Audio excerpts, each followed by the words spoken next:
All right. Hi, folks. I'm here to tell you about Isograph. Isograph is a framework for building React apps that are powered by GraphQL data. It has ambitions to be a framework for building apps that are powered by data, but one step at a time. At this point in time, Isograph is very much a work in progress, totally unsuitable for production. But I'm nonetheless thrilled to share it with you, even in its current state. And I hope that by the end of this presentation, you pick up on some of that enthusiasm and share it yourself. Okay, so why am I so excited? Because I think that Isograph has the potential to provide the absolute best developer experience for building data-driven apps. I'm not exaggerating here. I honestly believe that. Isograph has you structure your apps in a fundamentally different way than any other framework, and in doing so, eliminates a lot of the boilerplate involved in writing GraphQL. Now, I could tell you that Isograph provides high-level tools for building the kind of interactions that are common in every application, but whose details are tough to get exactly right. And I could also tell you that the Isograph query language gives you precise control over the data that you show to your users, meaning that in certain apps where GraphQL is a poor fit, Isograph will be a great fit. But those are just added benefits. The most important thing about Isograph is how it has you structure your app and the possibilities that that opens up, including for performance. Now, if somebody told you that adopting some new framework would solve all your problems and open up vast new possibilities, you might look at them and say, yeah, I've heard that before, and politely show them the door. And frankly, you'd be justified. I mean, it's an extraordinary claim, and extraordinary claims require extraordinary evidence. So after all, the only way that that could be true is if we're building apps in a horribly inefficient and developer-hostile way. So let me be abundantly clear about what my position is.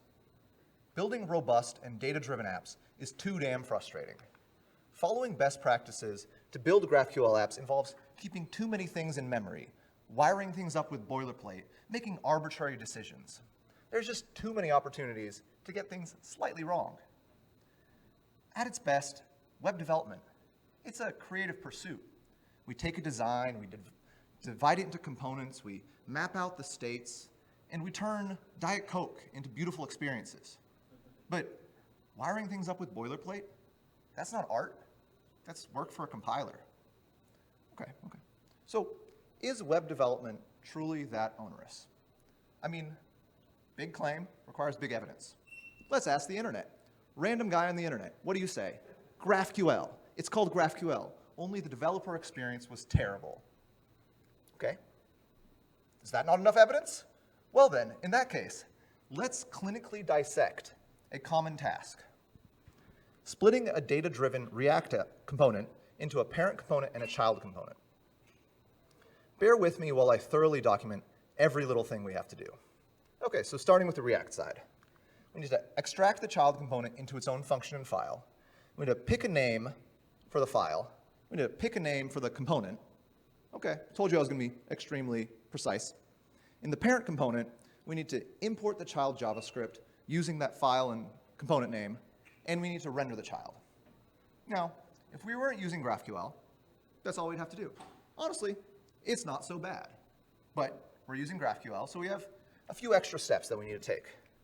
First, we need to choose a globally unique name for the new fragment. We need to select the fields that that component will read in that fragment. We need to choose a prop name for the fragment reference. We need to import the type for that fragment reference. We need to include that fragment reference in the prop types under that prop name, and we actually need to read that fragment reference. That's 6 more items. And in the parent, we need to spread that child fragment in the parent fragment. We need to remove the now unused fields, and we need to pass that fragment to the child using the agreed upon prop name. 9 additional tasks. That's kind of a lot. I mean, after you've done a bunch of GraphQL, each of these is second nature, but put yourselves in the shoes of somebody who's new to GraphQL or is introducing GraphQL to a new code base and maybe has to do this 200 times. Kind of a lot. Now, obviously, these steps, they wouldn't be best practices if they didn't give us something very important.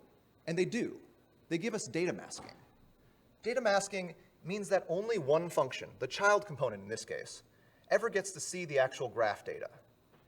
To the outside world, the data is completely opaque and takes the form of a fragment reference. And data masking allows our code base to scale to many engineers who independently modify many components, because changes to one component won't affect the data that another component sees. So data masking, it's a killer feature of GraphQL on the front end. And as we simplify, we'd better not lose it. Okay, so let's put on our consultant hats and identify some redundancies in these 14 steps. First, the globally unique fragment name can be anything and has no effect on the final app's behavior. Why do we have to pick one? Why do we give ourselves 3 opportunities to make a typo? Likewise, the name of the fragment reference prop could be anything and has no effect on the final behavior. That's another unneeded step, 3 more opportunities to make a typo. In the child component, there's nothing we can do with the fragment reference except to read it. Why is that a separate step? Why isn't it done for us? In the parent component, why do we have to spread the child fragment and import the JavaScript for the child? If we're doing one but not the other, our app is necessarily broken. Can these be combined? And why do we even have the possibility of passing the fragment reference to any other component? Only that component is capable of reading that fragment reference. So that leads me to ask, why? How do we get to this state? I mean, the answer is kind of obvious. That's how GraphQL was designed back in the day. We didn't know best practices, and change is slow. But there's actually a more insightful reason. And that's that GraphQL is a query language for specifying what data we need from an API, but we're using it to provide isolation and independence to front-end components. So it's understandable that key insights that are specific to the front end are missed. For example, we never internalize the fact that on the front end, a given fragment is only ever read in one JavaScript component. Every fragment is always associated with exactly one function, where it's read. That may be surprising, but look through a code base, it's true. Okay, so let's go back to those 14 steps. In an ideal world, which do I think are necessary? Only 6. First, we need to extract the component into its own function and file. Second, we need to pick a name. Third, we need to specify which fields we want the child component to read. Fourth, in the parent component, we need to select the child. Fifth, we need to stop selecting the now unused fields. And sixth, we need to render that component. That's it. In other words, I think you should be able to write web apps like this. There's some query in which we select the header, body, and footer components, and then just go ahead and render them. Whatever fields these components themselves selected, they just get passed into them somehow without the developer doing any additional work. Now, I can see it in your quizzical faces. This is obviously extremely impractical, a pipe dream that will clearly never work. I mean, that query makes no sense. The header component, that's not a field. Like, the server is not going to understand this. So let's just take that vision for how GraphQL could work on the front end, put it in a drawer, shut that drawer, lock the drawer, throw away the key, and never talk about it again. Because it ain't happening. It's too radical. But, man, I can't help but think, that's pretty nice, right? I mean, look, we don't need to import any child components. Fragment references don't exist. I mean, between you and me, what the hell are fragment references? Like, we don't need to read any fragment. The generated types are nowhere to be found. All types are inferred. A lot of concepts are just gone. So this is what we get by taking seriously the fact that each fragment is associated with exactly one function.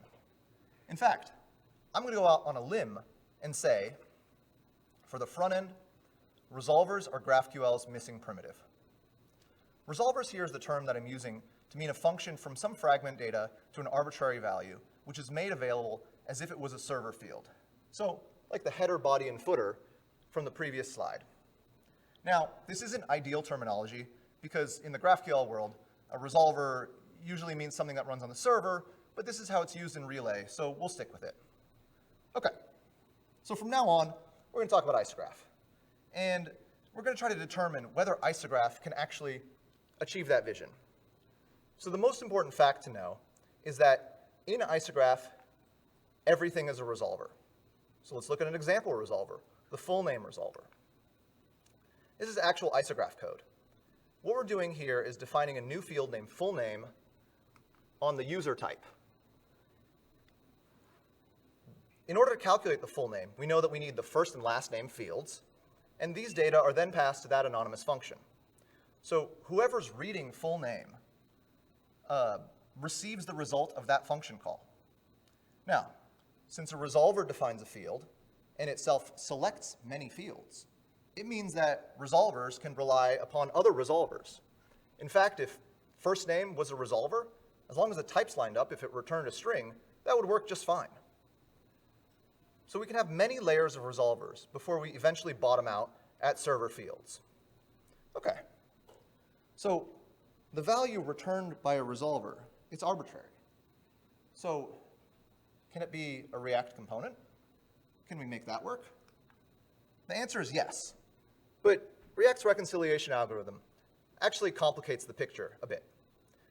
If a resolver returned a higher order component that was bound to the data that was in the local cache, every time that data in the cache changed, we would be receiving a different function instance, and so we'd be rendering a different function instance. So from React's perspective, that's a completely new component, and so React will unmount what was previously there and remount a new component, thus losing all state and hooks. That's kind of a deal breaker. Unfortunately, we can't use JSX for this. However, all is not lost. The function that we read out from here has an unstable identity, but the component it returns does not. So let's instead call the component and interpolate the results. Now, instead of seeing a component with an unstable identity, React sees this element, which does have a stable identity. Now, importantly for the developer, my greeting is indistinguishable from a standard functional component. In particular, it can use hooks, it can use context, it's whatever you want. And actually at runtime, it's going to be rendered as its own component. So doing this, it does require a bit of boilerplate because we want to read the data inside of the actual component rather than in the parent. But Isograph is a compiler. Let's task the compiler with writing that boilerplate. All the developer has to do is annotate the resolver with @component, which is in that green rectangle. So this component is accessible as a field on user and automatically receives the field selected in that fragment with no additional plumbing work on the developer's part.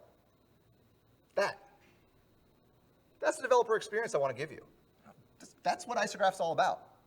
Now, this comes with a pretty big caveat, which is that TypeScript has no idea what the type of that ISO literal is.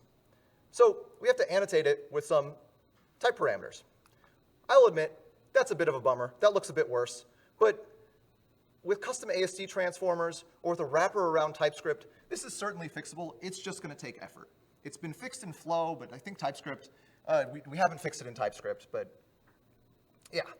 Okay, so we've covered how resolvers can reference other resolvers and ultimately bottom out at server fields. And a resolver that's annotated with @component becomes a component, except instead of using JSX syntax to render it, you call it as a function and then interpolate it. But how do we go from the world of React, just regular old React, to Isograph? How do we fetch the data for the outermost resolver and get the data for that entire resolver tree? In order to do that, we define a fetchable resolver.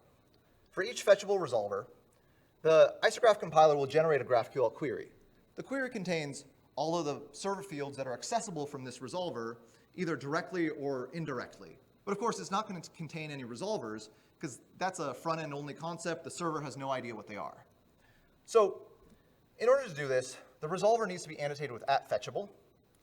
Next, the way we actually fetch the data is by calling useLazyReference, and the way we read the data is by calling read, which if you're familiar with relay, those two in combination are essentially useLazyLoadQuery. So when this component is initially rendered, we trigger a network request, and if the data is missing, as it will be for initial page load, we suspend when attempting to read the data. And when that data is present, like when the network request completes, we'll re-render and we'll show the content. Honestly, this slide is not particularly groundbreaking. Isograph will one day support all the good patterns like entry points and preloaded queries and all that, but good enough for now. Okay, so let's review. You connect your React component to Isograph at the root, and from then on, it's all resolvers all the way down until you reach server fields. All those server fields get turned into one big old query that gets sent to the server. I think that's kind of a nice developer experience. Okay, so I want to spend some more time talking about the advantages of resolvers. So, and why I think they are the missing primitive. A good abstraction lessens the cognitive burden, and a great abstraction eliminates a class of complexity, allows us to completely disregard how certain items vary in some way, and let us reason about a problem in a new way. Let us draw connections that were otherwise hard to see. That to me is a sign that we're sort of on the right track. So first, we've already discussed this, but due to data masking, we're already using resolvers. We just have to write a bunch of boilerplate and we don't get any of the benefits. Next, when Isograph supports defer, which to be abundantly clear, it does not, a good default will be that if you defer a resolver, it will defer both the fragment and asynchronously load the JavaScript. Right now, with other frameworks, those are two separate steps, and there's no guarantee that if you're doing one, you're doing both, even though that's probably what you intended and probably also a best practice. Next, consider resolver components. Isograph is the only framework in which it makes sense to say things like, the JavaScript and the data for this footer can be deferred because during the initial page load, the data is not on screen. Is data on screen? I mean, like that question doesn't make sense, but a component can be on screen. And so the static linking between the component and the data is important to give us this insight. And furthermore, if defer wasn't just load it now or load it slightly later, but instead included a third option of start loading this data when I say so, you can even imagine loading the JavaScript and the data for a footer when the footer is, say, 600 pixels from being on screen. Imperatively loading a component and data at some future time? Did somebody say entry points? So defer and entry points can be used to delay the execution of a resolver, but can we speed it up? Performance is good, right? Well, yeah. Resolvers that are pure functions, they could be executed on the server and the results sent down to the client. Did somebody say React server components? And what if we never send the resolver JavaScript down to the client and always execute it on the server? Well, it sounds like we just rediscovered regular GraphQL resolvers. But we can get even more clever. If we select a nullable field, such as a best friend, and a resolver on that best friend, we can do one of two things. We can optimistically download the JavaScript under the assumption that we'll need it. Or we can only download the JavaScript if we need it if we actually encounter a non-null best friend. And frankly, a sufficiently smart server can start streaming down that resolver if it encounters a non-null best friend. And if we're selecting an interface field and we want to render different resolvers based on the concrete type of that interface, well, resolvers make sense as a tool for that as well. Did somebody say 3D and match? So a theme here is that resolvers allow us to reason about whether and when the JavaScript for a component is downloaded and where the resolver is where the execution happens, on the server or in the front end. But sort of the further meta point is that there's nothing new under the sun. I mean, I didn't invent resolvers, and I owe a tremendous debt to every smart person who's tackled this problem before me. I owe a particular debt to the ideas that are in Relay, and in particular Jordan Eldridge right there, who spearheaded the execution, or the development of resolvers inside of Relay along with Andrei Lunyov. And I don't know that the way Isograph does this is the best way, it's just a way. Now, one last advantage of resolvers is that GraphQL claims to enable powerful developer tools. Resolvers define new fields. So imagine if in GraphQL, you saw all the resolvers that were defined in your code base. In Graphical, you saw all the resolvers that were defined in your code base. That'd be kind of nice. And quick question, in your company's code base, how many redundant user avatar components are there? 1, 2, 4, 10? Would there be fewer if every time you selected a user, a VS Code extension suggested all the resolvers that were already available, such as the existing avatar component? Maybe. And how cool would it be to power a click and drag WYSIWYG editor where you can just automatically connect the data for every sort of visualization that's available on a user or what have you? Business analysts rejoice, we're unneeded. Okay, so enough about missing primitives. It's time to convince you that Isograph isn't vaporware. Let's take a look at an honest-to-goodness Isograph app. Robert's pet list 3000. Okay, I don't need this mic anymore. Awesome. So now I have to figure out how to unmirror my display. So bear with me. Wait, mirror. I need to mirror it. That's what I needed. Okay. Can you see that? Yes, you can. All right. Robert's pet list 3000. Real Isograph code. It has a list view. It has a detail view. That is the extent of the coding that I did. Okay. So we can go to, oopsies, close all editors. Don't save. Okay. We can go to the home route, which is the list page. And the first thing that we'll see is, can you guys read that? Should I zoom it in more? Yeah, that's better. Is that there's an ISO literal in which we select the pets, and on each pet we select the ID for a key and pet summary card. Pet summary card is that component that you saw rendered repeatedly. So first thing that you'll notice is that we read it out by calling useLazyReference and then read, as you would expect, and then there is nice completion because these are fully statically typed due to the generated types. So here in particular, pet summary card, it's a function. We can jump to the definition of pet summary card, jump to this guy, and then jump to the resolver here, and find out that pet summary card with a small wrapper is literally the component that you define in your other file. Okay, so let's take a look at home route. We can get rid of this guy, we don't care about it. We see that if we jump to the home route query, which is the generated file for this fetchable resolver, and we jump to the top, we see that there's a generated query. This is actually what gets sent to the server. We select pets, and off each pet, we select the ID, name, picture, and tagline. So where do those come from? I mean, we only selected ID and some component. Well, they come from the pet summary card here.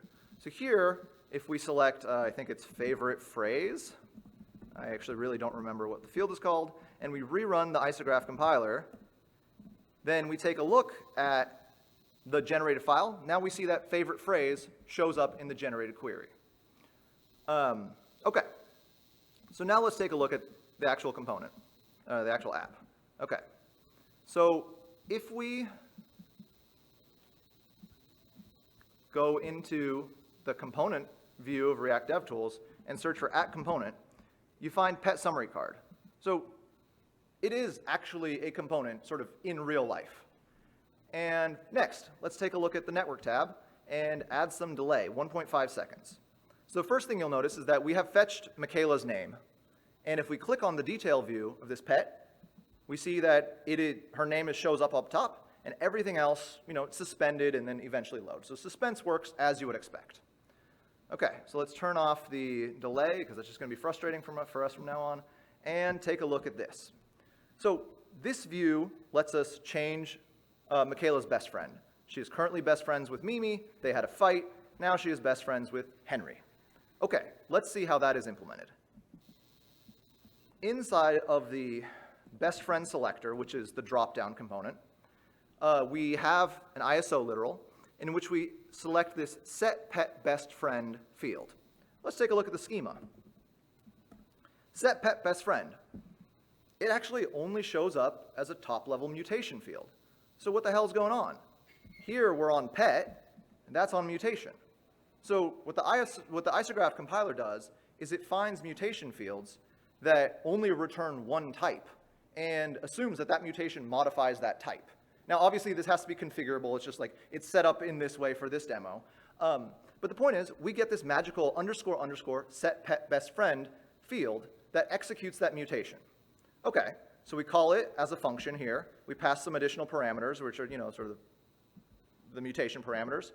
And then, like with any other mutation, you have to select all the fields that you want to refetch in the response. So we Oh, no, we actually don't do that. Okay, so why is it refetching all the correct fields? Well, the answer is that the Isograph compiler, in the generated query, it sees that you're accessing this mutation field. It looks at all the other fields that are currently being selected on this pet, and it constructs a mutation query for exactly those fields. So if you look at the pet detail route generated file, scroll up to the very top, you see this refetch query, which is actually the mutation query. Jump to it, take a look at the generated mutation query text. It contains pretty much everything else here. So that's nice. One, that means that this is completely reusable. No matter where you use this pet best friend selector, it's going to do what you expect. It also means that you drop it in one place, somebody else adds a fragment or a component somewhere else, it's going to continue working. Now, obviously, fetching everything off of the pet, not ideal for every single use case. But as a first pass, I think it's pretty good. It needs some ability to be customized. But that's what it does. So if, for example, inside the pet detail route, we started selecting tagline, which I don't think is used there, and we reran the compiler, which should be in watch mode, but like we don't have that yet, and we go back to this refetch query, we see, hey, tagline has started to show up. You add another component, your mutation continues to work like you would expect. Okay, so now bear with me while I figure out how to unmirror. Okay, stop mirroring. Okay, and if we go here, where's my view? Where's my presentation? Uh-oh, where's the presentation? Guys. All right, let's make a new presentation. Reopen it. Okay, and then we'll go down here. Okay. Presenter view. All right. Cool. I'm not going to maximize it. That's good enough. So I have a big announcement to make. As of this morning, Isograph is officially feature complete. Yeah! Not at all. Not really. But if you're tired of passing down fragment spreads, if you think that this is a nice way to build apps, if you take inspiration from this, I need your help. You see a feature? Please complete it. Let's take inspiration from this internet muse. There is a better way. There's a way to get no waterfalls, nice compositions, and simple syntax. This guy has no idea what Isograph is, but he feels the need for it. But it's going to take work. We have a big roadmap. So join me in the Isograph channel on the Discord. Take a look at the GitHub. Follow Isograph Labs on Twitter. Okay. All right, it's quite the roadmap, right? All right, so like back to the first slide. I'm going to take some questions. Oh no, there's more. Okay, all these things need to be done to reach parity. I'm happy to take some questions.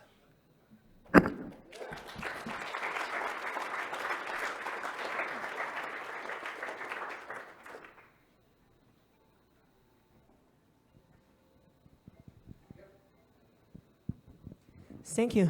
Really nice presentation. Love the new concepts for Isograph. So one spicy question. Yeah. I totally see the necessity, like the nice syntax of the new Isograph syntax, and even the necessity of inventing a new syntax. But with the new syntax, we gotta do a lot of stuff. Like the compiler is the first step, but then there's like syntax highlighting, and I just noticed like VS Code IntelliSense doesn't work, and you're having a plugin in the roadmap and all that. Like, does the cost of building a new language and all the tooling around the new language outweigh the benefits of having this new amazing framework? It's going to be a lot of work, and yes, I think that there are certain things that are there are certain advantages to writing your own language, essentially, which is that you can experiment with the syntax. So I have a lot of plans for allowing you to sort of unwrap individual fields. So for example, a field might be null, it might have errored, it might be unfetched. All of these, if we provide syntax support to unwrap those, we can provide the kind of experience that I want to provide to certain apps. Like for example, with GraphQL, it's really hard to differentiate between a field that is genuinely null and a field that has errored out. And that's a deal breaker in a lot of situations. Now the client-controlled nullability work, that's all happening.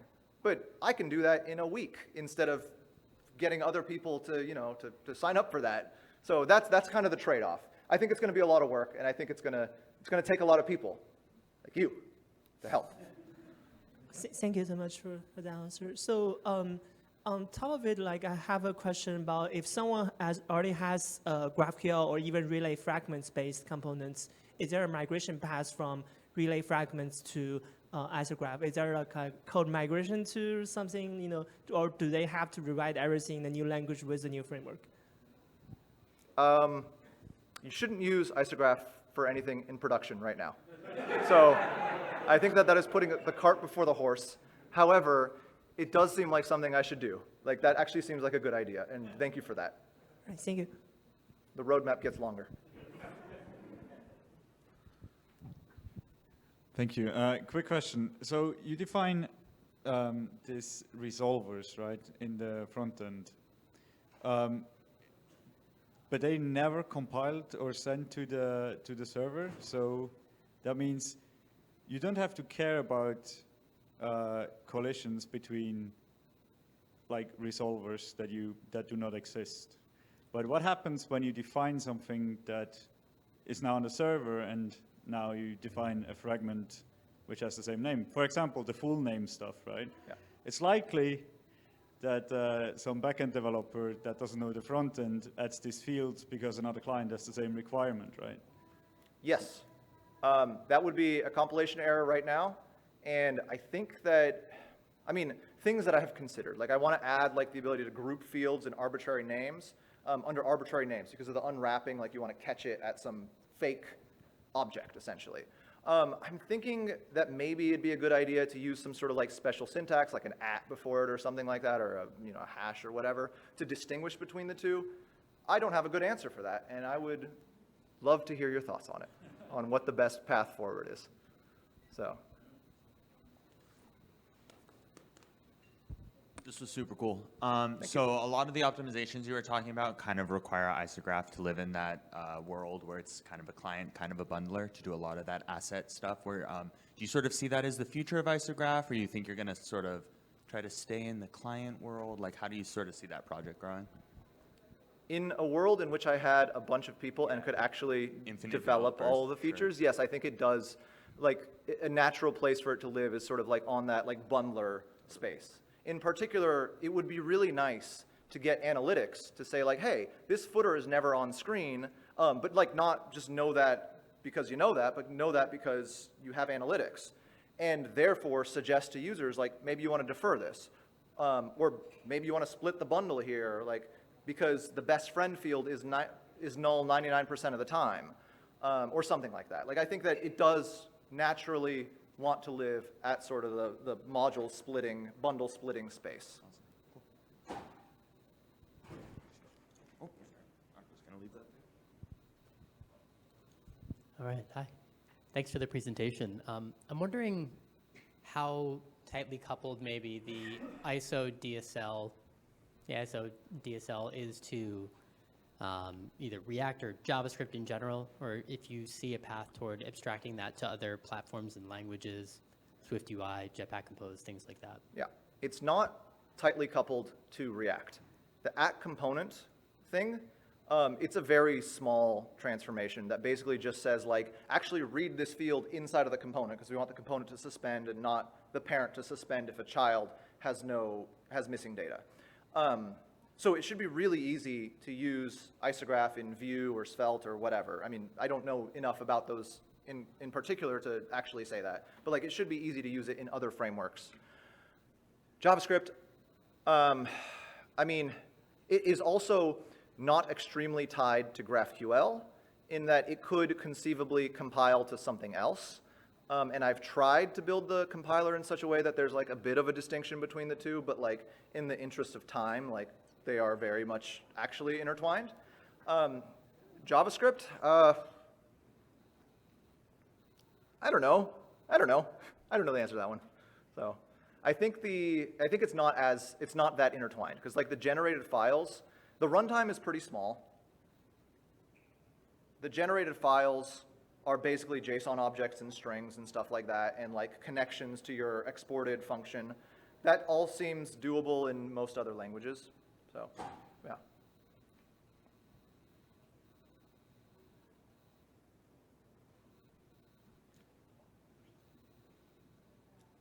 Okay. Awesome. Thank you.